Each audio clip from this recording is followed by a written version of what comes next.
अस्सलाम वालेकुम। सभी हज ट्रेनर्स को मेरा नमस्कार।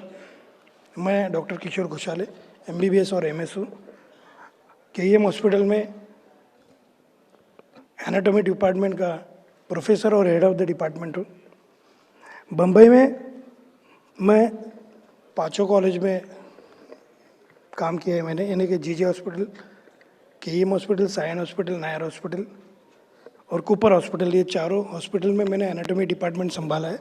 और बृहन-मुंबई महानगर पालिका जो हमारी बम्बई में है, उसके डिज़ास्टर मैनेजमेंट के जो लेक्चर्स रहते हैं उसमें मैंने बॉडी डोनेशन के ऊपर लेक्चर्स दिए, फर्स्ट एड के ऊपर लेक्चर्स दिए और मानवीय शरीर कैसा रहता है उसके ऊपर भी मैंने लेक्चर्स दिए। और मैं 1992 से मैं स्टूडेंट्स को पढ़ा रहा हूँ। मेरे 4 से 5 हज़ार स्टूडेंट्स एमबीबीएस की अभी डॉक्टर्स हो गए, वो all over India, all over world है। तो अभी डॉक्टर साहब ने तो सब बता दिया है, मैं वापस उसको दोहराना चाहता हूँ। ये लेक्चर शुरू करने के पहले मेरी सभी ट्रेनर्स से गुजारिश है, रिक्वेस्ट है कि पहले आपकी सेहत अच्छी रखो। आपकी सेहत अच्छी रखने के बाद ही आपके साथ जो हजी है उनका ख्याल रखेंगे, बराबर। तो आपको आपकी सेहत अच्छी रखने के लिए क्या करना चाहिए? तो आपको जो कुछ बीमारी है, आपको डायबिटीज़ है, ब्लड प्रेशर, उसकी गोली है तो आपको लेनी ही है। और उससे सबसे महत्व का मैं आपको बोलना चाहता हूँ कि अपने बॉडी में largest organ in our body वो है स्किन। उसकी आपको देखभाल करनी है। आपके शरीर को बाहर से बीमारी न आए इसके लिए आपको क्या करना चाहिए? तो एक तो आपका खाना, वो सबसे महत्व की बात है। खाना आपको तीखा या मीठा ज़्यादा नहीं खाना चाहिए। पानी उबाल के पीना चाहिए। और दूसरी सबसे खास बात यह है कि उबाला हुआ खाना आप खाना चाहिए, स्टीम किया हुआ खाना आपको खाना चाहिए। सेहत अच्छी रही तो ही आप अपने हज यात्रियों का ख्याल रखेंगे। इसलिए मैं ये महत्वपूर्ण बात आपसे कह रहा हूँ, आप पहले आपकी सेहत अच्छी रखो। आपके पास सभी की चेकलिस्ट है। फर्स्ट एड में क्या लेना है वो आपको मालूम है, आपको सभी कुछ दिया गया है। इम्यूनाइजेशन क्या क्या करना है वो दिया गया है। आज का लेक्चर मैंने कोई बड़ी ऐसे बुक्स में से निकाल के रखी है, ऐसी नहीं है। क्योंकि नायर हॉस्पिटल में हमारे शेख साहब है, तो शेख साहब वहाँ पे हज को गए थे, तो उन्होंने मुझे उनके जो प्रॉब्लम्स हैं वो प्रॉब्लम्स मुझे बताए और वो प्रॉब्लम्स के ऊपर मैंने स्टडी किया। और वो स्टडी करने के बाद मैंने कुछ क्वेश्चंस और आंसर्स निकाले और वो मैं आपके सामने दोहराना चाहता हूँ। अभी वहाँ का टेम्परेचर, अभी सभी लोगों ने बोला कि टेम्परेचर कितना है, तो 50 डिग्री इतना टेम्परेचर है। अभी तो ठंडी है, लेकिन जून जुलाई में 50 डिग्री होता है तो सन स्ट्रोक होता है। तो समझो आपको सूरज की किरणें यानी कि गर्मी या हीट आपको सहन नहीं होती है। और आपने बहुत एक्सर्शन किया है, बहुत काम किया है, इधर से उधर आप दौड़े हैं और थोड़ा सा आपको डर भी महसूस होता है कभी कभी। आपको आपके बदन का पानी भी कम हो चुका है, डिहाइड्रेशन हो चुका है। तो ये सारी बातें आपको कहाँ ले जाती है? तो आप कोलैप्स हो जाते हैं। तो कोलैप्स हो जाते हैं तो आपको डॉक्टर्स के पास लेके जाते हैं आप। लेकिन उसके पहले क्या करना है? सबसे बड़ी चीज़ आपको क्या करना है, तो वो 3 से 4-5 मिनट है आपके पास साथ, that is called as golden period. वो गोल्डन पीरियड में आपको सीपीआर देना है। सीपीआर में यानी इसका मतलब क्या? Cardio pulmonary resuscitation. कार्डियो यानी कि हार्ट, पल्मोनरी यानी कि लंग्स, रिससिटेशन यानी उनको दोनों को एक साथ आपको जगाना है। मैं ये सिंपल बात कह रहा हूँ आपको, कार्डियोपल्मोनरी रिससिटेशन में इंग्लिश में बोलूँगा तो आपको डिफिकल्ट लगेगा, लेकिन उसको आपको जगाना है, आपको पूर्ववत लाना है। तो वो कैसे लाने का, इस क्रिया को बोलते हैं सीपीआर। तो हमारे यहाँ पे बम्बई के दो सर, प्लीज़ यहाँ पे आ जाओ। डॉक्टर साहब आप यहाँ पे आ जाओ प्लीज़। तो सीपीआर कैसे करते हैं सभी को मालूम है? हाथ ऊपर कीजिए please. Sir, Lokhande sir, it's very important because ये गोल्डन पीरियड आपके पास है, 5 मिनट आपके पास है, 5-6 मिनट। आज 5-6 मिनट में समझो उनकी सांस नहीं फूल रही है, सांस बंद है, उनका पल्स जो है, पल्स नहीं है, पल्स यानी कि ब्लड वेसल जो यहाँ पे रहती है, that is called as carotid artery. यहाँ पे है सुपरफिशियल टेम्पोरल आर्टरी, यहाँ पे है, ये सब नस है, नस दबाने के लिए ये, दैट इज रेडियल आर्टरी। ये सब आपको देखना है वेदर इट इज वर्किंग और नॉट, पल्स कर रही कि नहीं है।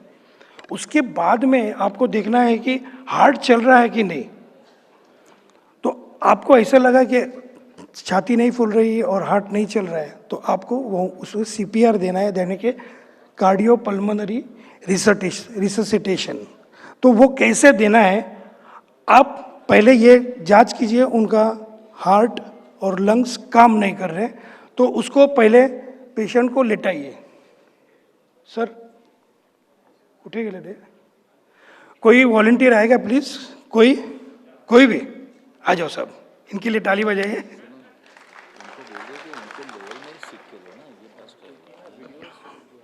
तुम्हारे के पास वीडियोस भी रहेंगे। हाँ ओके। आपका नाम क्या है? हुसैन अंसारी। हुसैन अंसारी काजी साहब अभी आप पेशेंट होंगे और हुसैन अंसारी साहब डॉक्टर होंगे। विदाउट परमिशन उनसे बोला है कि पेशेंट और डॉक्टर। पहले आप तो हुसैन साहब, आप पहले बताइए आप क्या क्या करने वाले हैं, कैसे करने वाले हैं? आप कैसे करने वाले हैं सीपीआर? नहीं बोल दो, चलेगा ना?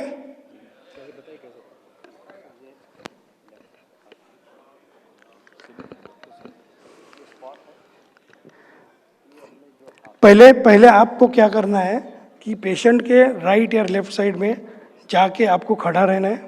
बाद में अपने घुटनों पे आपको बैठना है पेशेंट के सामने। घुटनों पे बैठने के बाद आपको ये हाथ जो है ये पूरा ऐसा फैलाना है, ये इसको बोलते हैं वेब स्पेस। उसके बाद में दूसरे हाथ का ये जो पंजा है वो ऐसे पकड़ना है और इधर से आपको छाती के सेंटर में दबाना है। दबाना कैसे है, तो स्ट्रेट अवे कैसे करके दबाना है, आप जरा दिखाएंगे? करो हेल्प करो, ज्यादा मत दबाओ।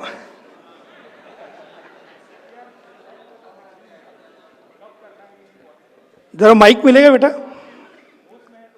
माइक मिलेगा?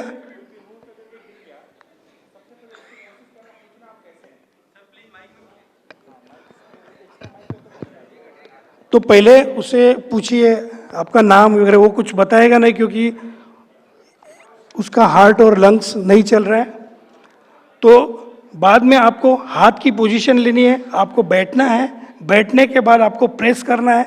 1 मिनट में 72 बीट्स पर मिनट अपने हार्ट रेट है, तो आपको 1 मिनट में 120 बार आपको दबाना है, लेकिन वो सिर्फ 2 इंचेस यानी कि 5 सेंटीमीटर, इतना ही, पूरा दबाने का नहीं है, तो you will fracture the ribs.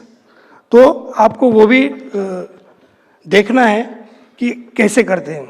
तो मैं बोल रहा हूँ, जब कोई पेशेंट फेंट कर गया, बेहोश है, हमें सबसे पहले उनसे पूछना है कि पहले तो उनको सीधा कर देना है। टाइट कपड़े, अगर बेल्ट वगैरह है, बेल्ट वगैरह अगर है तो उसको लूज करना है, कपड़े उनके लूज करने हैं, बटन वगैरह है ये सब तो खोल देना है। पूछना है कि आप कैसे हैं। बेसिकली पर्पज क्या है, हमें याद रखना है A B C D। A for airway, air मतलब जिससे हम सांस लेते हैं, हवा अंदर लंग तक जाती है। बी फॉर ब्रीथिंग, ब्रीथिंग मतलब सांस के मूवमेंट्स। एयरवे और ब्रीथिंग एक ही चीज नहीं है। एयर, वो एयरवे क्या है, रास्ता है जो हवा जाएगी। ब्रीथिंग क्या है, सांस का एक्शन है। और तीसरा होता है सी, सर्कुलेशन। सर्कुलेशन का मतलब ब्लड सप्लाई जो है, जो ब्रेन को जाना है।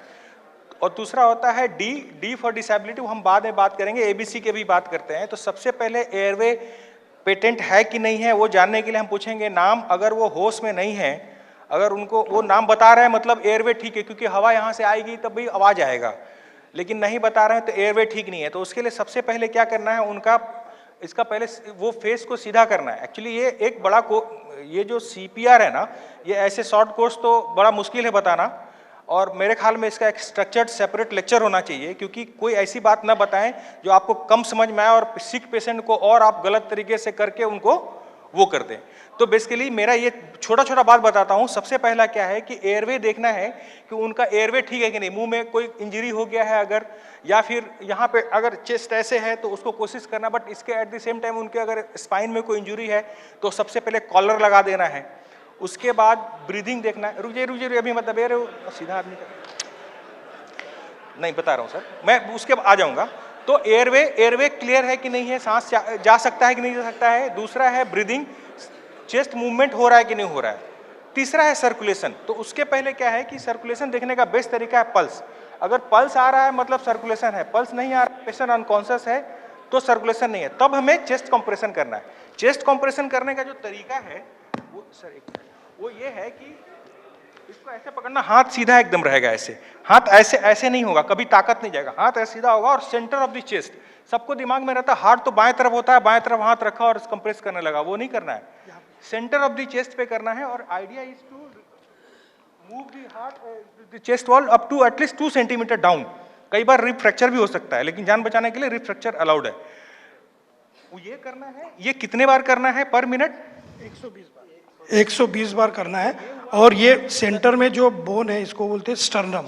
स्टर्नम और रिब्स, उसके लिए यहाँ पे सेंटर में देते हैं, लेफ्ट या राइट में नहीं देते, सेंटर में देके उसको इतना प्रेस करने का कि जो प्रेस करते हैं वो 120 बार मिनट में, 120 बार, और थोड़ा इंटरवल। और ये देखना है कि वो पेशेंट कितना बूढ़ा है। समझो बहुत बूढ़ा रहेगा तो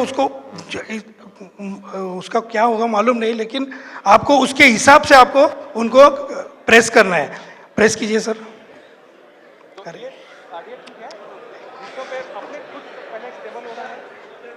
अपने स्टेबल होना है घुटनों पे। उसके बाद सब कुछ क्लियर करना है, स्टेट जैसे क्या सेंटर पे रखना है और पुश करना है। और साथ साथ में रेस्पिरेशन का भी तो है ना, सेंटर में ऐसे प्रेस करना है। 1 1 2 3 4 5 6 7 8 9 10 11 12 13 14 15 16। समझो ये हुआ नहीं तो आप माउथ टू माउथ रेस्पिरेशन भी दे सकते हैं। माउथ टू माउथ रेस्पिरेशन यानी कि मुंह में आप मुंह डाल के, बीच में आप आपका रुमाल भी डाल सकते हैं। रुमाल डाल के आपको सांस खींचनी है अंदर, आपके अंदर खींचनी है, सांस छोटी नहीं है, अंदर। हाँ, ऐसे आपको सांस अंदर से खींचनी है। तो आप समझो उसके बीच में कोई रहेगा, कुछ पार्टिकल रहेगा या कुछ रहेगा, तो वो बाहर निकल आता है और वो सांस चलने लगती है। तो ये cardiopulmonary resuscitation is very important. That is only for 5 to 6 minutes. उसके बाद वो आएगा कि नहीं आएगा मालूम नहीं। इन बिटवीन हमको एम्बुलेंस को भी बुलाना है, डॉक्टर्स को भी बुलाना है। ये सब करने के बाद आपको ये कार्डियोपल्मोनरी रिससिटेशन करना है और माउथ टू माउथ रेस्पिरेशन करना है। किसी को कुछ समझा नहीं? किसी को करना चाहते हैं? कोई करना चाहते हैं? नहीं? आपको सबको दिख रहा है? तो पहले क्या करना चाहिए? घुटने के ऊपर बैठना चाहिए। बाद में हाथ अपना सीधा कीजिए। This is called as web space. ये वेब स्पेस के बीच में आपको दूसरे हाथ के जो उंगलियां हैं वो फिट करनी है। उसके बाद में सेंटर में लेना है, सेंटर में लेके प्रेस करना है 120 बार। और इंटरवल में ये इसको कहते हैं CPR, और उसके बाद में आप माउथ टू माउथ रेस्पिरेशन करते हैं। धन्यवाद आपका, धन्यवाद सर, धन्यवाद सर। आपका नाम? काजी कदीर फ्रॉम मुंबई। काज, अरे मुंबई के हैं आप? Mohsin Ansari from Karnataka. Thank you doctor साहब, थैंक यू। तो ये हो गया CPR के बारे में। इसके बाद और जो सरफेस है, सरफेस वो भी हार्ड चाहिए, हार्ड और प्लेन चाहिए, नहीं तो आप कोई गद्दी पे एकदम ऐसा स्मूथ गद्दी है उसके ऊपर वो नहीं चाहिए, हार्ड सरफेस पे लेके जाना चाहिए आपको। अभी सबसे दूसरी बात, सूरज की किरणें। दोपहर में चलना आप अवॉइड करो, क्योंकि सूरज की किरणें 12 से 3 बजे तक बहुत स्ट्रांग रहती है, तेज़ रहती है, तो आपको स्ट्रोक या चक्कर आ सकता है। दोपहर में चलते वक्त अपनी टोपी आपके साथ ज़रूर रखिए, उसके ऊपर पानी के छींटे डालिए, या कोई कपड़ा है, कपड़े के ऊपर पानी डालिए और चलिए। सूरज की किरणें तेज होने के कारण आपकी आँख को भी तकलीफ हो सकती है, तो आप गॉगल्स यूज कर सकते हैं, सन ग्लासेस, लेकिन सन ग्लासेस एक ही नहीं, 2 आपको लेके जाना है। सूरज की किरणें आपको चेहरे को भी तकलीफ दे सकती है, तो आपको सनस्क्रीन भी यूज करना है चलते। और सबसे गर्मी में सबसे इम्पोर्टेंट है अपनी जांघ, जो है जांघ के बीच में जो स्किन है वो घिसने के वजह से आपकी वो लाल लाल जांघ हो जाती है, उस स्किन, और वहाँ फोड़े आ सकते हैं और इतना दर्द होता है आपको चलने को ही नहीं होता है। तो उसके लिए आपको पेट्रोलियम जेल यानी कि वैसलीन लगाना है या एंटी फंगल लगाना है। अभी खिलाड़ी लोग बॉडी ग्लाइड करके क्रीम लगाते हैं, ये भी वैसलीन जैसा ही है, इससे स्किन मॉइस्ट रहती है। आप कभी जा रहे हैं, किधर जा रहे हैं, तो आप सूती कपड़े, वाइट कपड़े, ढीले कपड़े यूज़ कीजिए। इन्फेक्शन उससे आपका बदन का टेम्परेचर नॉर्मल रहेगा। सबसे इम्पोर्टेंट है आपके पास पेन किलर्स भी थोड़े से होने चाहिए, यानी कि अपना पैरासीटामोल, डाइक्लोनैक नहीं, क्योंकि उसका रिएक्शन हो सकता है। Paracetamol is the drug which is very important.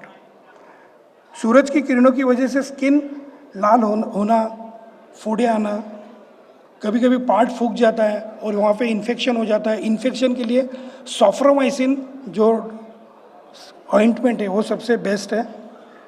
Fungal infection के लिए आपको क्लोट्रिन या कैंडिड पाउडर आप यूज कर सकते हैं। पैर में कभी कभी जलन होती है, तो डायबिटिक पेशेंट्स को मैं रिक्वेस्ट करता हूँ वो सॉफ्ट चप्पलें पहने। पानी के बारे में सर ने तो बताया, सूरज की किरणों की वजह से अपने बदन में पानी कम हो जाता है, तो 2 से 3 लीटर आपको पानी पीना है। और पानी बाहर कैसे जाता है, तो अपने बदन में से पसीना और यूरिन से अपना पानी निकल जाता है, तो आप 3 लीटर ऐसे 4 लीटर भी यूज़ कर सकते हैं अपने बदन के लिए। सर ने अभी कहा कि दांत का दर्द बहुत इम्पोर्टेंट है। आपका दांत का दर्द इतना सहन नहीं होता है, मीन्स प्रेगनेंसी का जो दर्द है, दैट दर्द इज सिमिलर टू दांत का दर्द। तो आपको दांत के जो ट्रीटमेंट है वो आपको पहले ही लेनी है। मैं ट्रेनर को भी बोल रहा हूँ और हर्ष वालन को भी बोल रहा हूँ।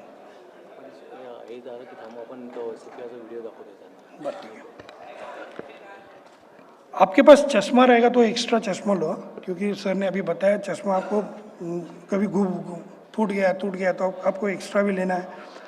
अम्ब्रेला, छतरी का भी यूज़ करना है आपको। बार बार बैठना है, बैठने का रहेगा तो आप फोल्डिंग चेयर या स्टूल आपके साथ रखो। व्हील चेयर का भी आपको उन्होंने बता दिया है। समझो आपका हाथ का फ्रैक्चर हो गया तो आप क्या करेंगे? आप हाथ देखिए, समझो वो नॉर्मल है, ठीक है। समझो एक फ्रैक्चर का पॉइंट ऊपर है और दूसरा फ्रैक्चर पॉइंट नीचे है, तो उसे सिर्फ आप खींचिए, वो बोन को एक साथ लेके आइए और उसके बाद उसके ऊपर बैंडेज चढ़ाइए और फिर डॉक्टर के पास लेके जाइए। नहीं तो आप ऐसा भी कर सकते हैं, एक आधी पट्टी, फुट पट्टी रहती है अपने स्कूल में, फुट पट्टी रहती है, वो पट्टी बांध के यहाँ पे वो लेके जा सकते हैं आप डॉक्टर्स के पास। आपको कई बीमारी है तो ब्लड प्रेशर, डायबिटीज़, तो आपके साथ एक पर्ची होना ज़रूरी है। हॉस्पिटल का नाम, डॉक्टर का नाम, कंसल्टेंट का नाम, उनका फ़ोन नंबर, एक पर्ची आपके बैग में या आपके खीसे में रहना बहुत ज़रूरी है। समझो आपको खून की उल्टी आई है, समझो आपको खून की उल्टी आई है, तो आप क्या करेंगे? खून बाहर आ रहा है तो आप क्या करेंगे?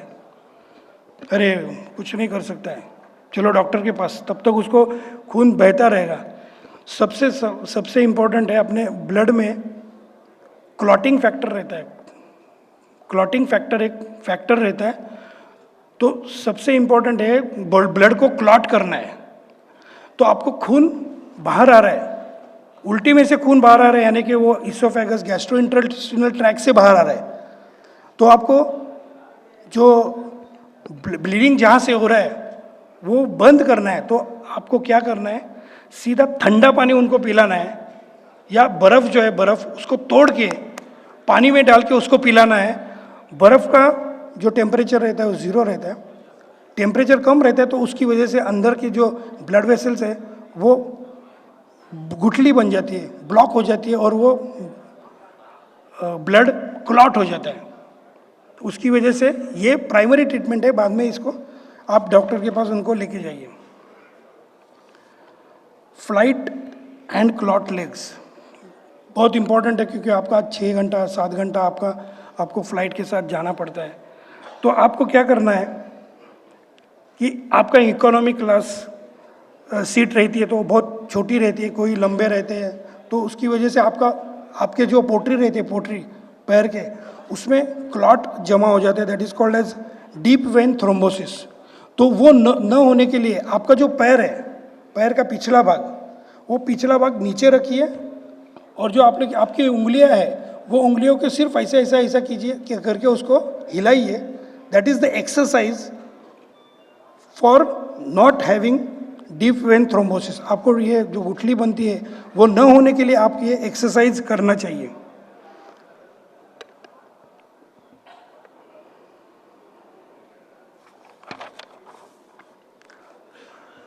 मैंने अभी बताया कि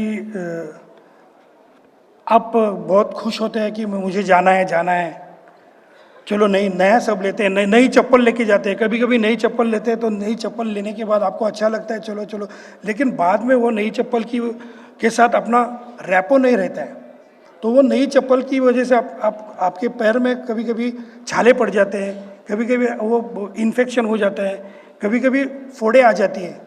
तो वो नई चप्पल, मैं तो कहता हूँ नई चप्पल आप पहले यूज़ करो, नहीं तो जूनी दो चप्पल है वो लेके चलो।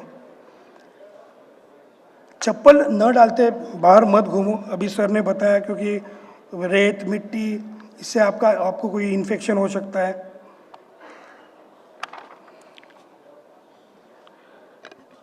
सफ़र में जो पानी आप लेके जाते हो वो ठंडा नॉर्मल करके समझो, उसके साथ में आपने इलेक्ट्रॉल पाउडर डाल दिया, या पानी, या नमक, पानी में नमक और शुगर डाल के मिक्स करके आपने पिया, that is called as ORS। तो वो आप साथ में ले जा सकते हैं। मैं तो ये कहना चाहता हूँ कि आप सब लोग बेस्ट हो, बेस्ट, BEST, बराबर, बेस्ट हो कि नहीं? आप सब लोग बेस्ट हो, यस और नो? तो मैं एक आपसे रिक्वेस्ट करता हूँ, गुजारिश करता हूँ, आप बेस्ट रहो, बेस्ट यानी गुड, बेटर, बेस्ट। तो बेस्ट का इंपॉर्टेंट क्या है? B is breathe well. Breathe well यानी कि आपको प्राणायाम करना है। प्राणायाम कभी करते हैं? सुबह में प्राणायाम करते हैं। प्राणायाम यानी कि अनुलोम विलोम कब करते हैं? तो सुबह, क्योंकि हवा अच्छी रहती है, उसमें प्राणायाम करते हैं। दूसरा बी यानी कि बी फेथफुल। सभी यात्री अजी फेथफुल चाहिए, प्रामाणिक चाहिए, जो कुछ हो रहा है अपने बारे में वो परफेक्ट बोलना चाहिए, झूठ नहीं बोलना चाहिए, आगे दिक्कतें हो जाती है। ये है B, breathe well and be faithful. दूसरा है ई, बी ई यानी कि ईट वेल, ईट वेल यानी कि खाना, सात्विक खाना, संतुलित आहार आपको लेना है। अभी आप कहेंगे सर मटन चिकन खाओ क्या, तो वो आपके ऊपर डिपेंड है। और सबसे डेंजरस मुझे लगता है यानी वो यानी कि चटनी में जो पानी आप मिलाते हैं, चटनी में जो कुछ पानी मिलाते हैं वो we don't know what is it exactly. तो आप वो लेना है कि नहीं आप सोचो, नहीं तो आपको गैस्ट्रोइंटेस्टिनल प्रॉब्लम्स हो सकते हैं और आपको डायरिया डिसेंट्री हो सकता है। तो डायरिया डिसेंट्री के लिए आपको क्या करना चाहिए, तो ORS पाउडर आपके पास है, यो यूज़ करना चाहिए। ज़्यादा तीखा मीठा नहीं खाना चाहिए, पानी उबाल के पीना चाहिए और उबला हुआ खाना खाना चाहिए। ये इसमें ईट वेल, एस, दूसरा एस का स्लीप वेल, ये सबसे खतरनाक चीज़ है जो हम नहीं करते, बराबर है। सोना अपन नहीं सोते हैं क्योंकि 8 घंटा सोना, आपको रोज 8 घंटा सोना ही है। नहीं 4 घंटे पहले और 4 घंटे बाद में सोता हूँ, गलत बात, ये नहीं हो सकता क्योंकि 8 घंटा आपको सोना है। आपका रेटिकुलर एक्टिवेटिंग सिस्टम जो है वो आपको इम्प्रूव करते रहता है, reticular activating system in your brain. And S sleep well. दूसरा है जो कोई आप स्टेटमेंट देने वाले हैं, आप स्टेटमेंट देने वाले हैं टू द अजीज को, आप जो कोई स्टेटमेंट देने वाले, इट शुड बी परफेक्ट। नहीं तो वो हाजी क्या बोलेगा कि अरे वो हमारा ट्रेनर बराबर नहीं है। तो आप कोई भी स्टेटमेंट देने वाले वो परफेक्ट चाहिए, फेथफुल चाहिए और वो झूठ नहीं चाहिए, परफेक्ट चाहिए। समझो आपको मालूम नहीं रहेगा तो पता करके मैं आपको बोल देता हूँ, ऐसे बोलना चाहिए आप। लास्ट का सबसे इंपॉर्टेंट है टी, थिंक वेल। आपकी सोच अच्छी चाहिए, आपको वो मोमेंट पे क्या करना है, वो मोमेंट पे आपको क्या एक्शन लेना है, वो आपके ऊपर निर्भर है क्योंकि आप कैप्टन हो, बराबर ना। आप कैप्टन हो तो आपको वो थिंक वेल आपको करना ही है। और दूसरा टी यानी कि टाइम मैनेजमेंट। जो टाइम मैनेजमेंट अपने को चाहिए वो आप टाइम मैनेजमेंट करेंगे तो आपके जो हाजी है उनका सफ़र सुहाना, आनंदी और खुशहाल रहेगा। तो मैं अल्पसंख्यक कार्य मंत्रालय हज कमेटी ऑफ इंडिया का मैं शुक्रगुजार हूँ जिन्होंने ये लेक्चर देने के लिए मुझे यहाँ मौका दिया, उसके लिए मैं उनको धन्यवाद देता हूँ। और जय हिंद। मैं ये मेरे पास बहुत परिचय है, सभी डॉक्टर साहब ने कवर किए, उसके लिए मैंने जो नहीं है वो कवर किया। लेकिन आप बेस्ट को ना भूलिए, BEST, बेस्ट को ना भूलिए। और दूसरी बात ये है जो बेस्ट है, जो हमारे डॉक्टर साहब है, डॉक्टर KEM हॉस्पिटल में थे, उन्होंने मेरे को ये बेस्ट दिया है। वो कहते हैं मरीज की मुस्कुराहटों पे हो निसार, मरीज का दर्द मिल सके तो ले उधार, मरीज के वास्ते हो तेरे दिल में प्यार, डॉक्टर उसी का नाम है, डॉक्टर उसी का नाम है, डॉक्टर उसी का नाम है। धन्यवाद। नमस्कार, मैं हूं अजय देवगन। आपने हाल ही में कितनी बार सुना होगा कि किसी की मृत्यु अचानक कार्डियक अरेस्ट से हो गई। अगर कभी आपके सामने कोई अचानक कोलैप्स हो जाए या बेहोश हो जाए तो सबसे पहले आप चेक कीजिए कि वो सांस ले रहे हैं या नहीं। अगर उनकी सांस बंद है और वो रिस्पॉन्स नहीं दे रहे हैं तो ये एक कार्डियक अरेस्ट है। अब आपको क्या करना चाहिए? सबसे पहले नजदीकी हॉस्पिटल में फोन करें और एक कार्डियक एम्बुलेंस बुलवा लें। अगर भीड़ जमा हो गई है तो बोलिए कि आपको CPR आता है और सबसे मदद की रिक्वेस्ट करें। उस व्यक्ति को एक हार्ड सरफेस पे लेटाएं। अगर आसपास कहीं AED मशीन हो तो मंगवा दें। अब आप जल्द से जल्द इस पोजीशन में आकर अपने हाथ ऐसे जोड़ें। पेशेंट के चेस्ट के बीचों बीच कंप्रेशन शुरू करें। आपका यही कंप्रेशन उनके खून को ब्रेन तक पहुंचाने का काम करेगा। याद रहे, कंप्रेशन 100 या 120 बार प्रति मिनट की स्पीड से करें। हर बार छाती को 2 इंच तक दबाएं और ऊपर आने दें। अगर AED मशीन आ जाए डिफिब्रिलेटर बोलते हैं तो उसे चालू करें और पैड्स को पेशेंट पर लगाएं। मशीन के इंस्ट्रक्शंस को सुनें। Lights pad. No one should touch the patient. और शॉक दें। Shock advised.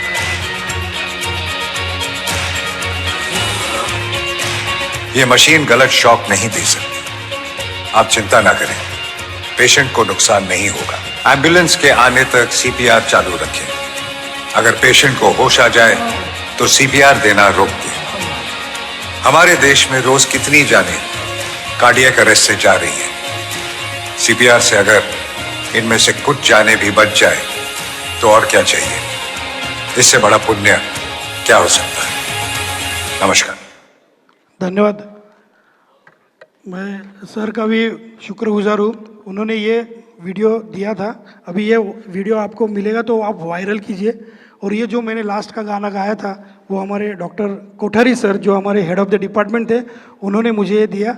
और धन्यवाद धन्यवाद धन्यवाद।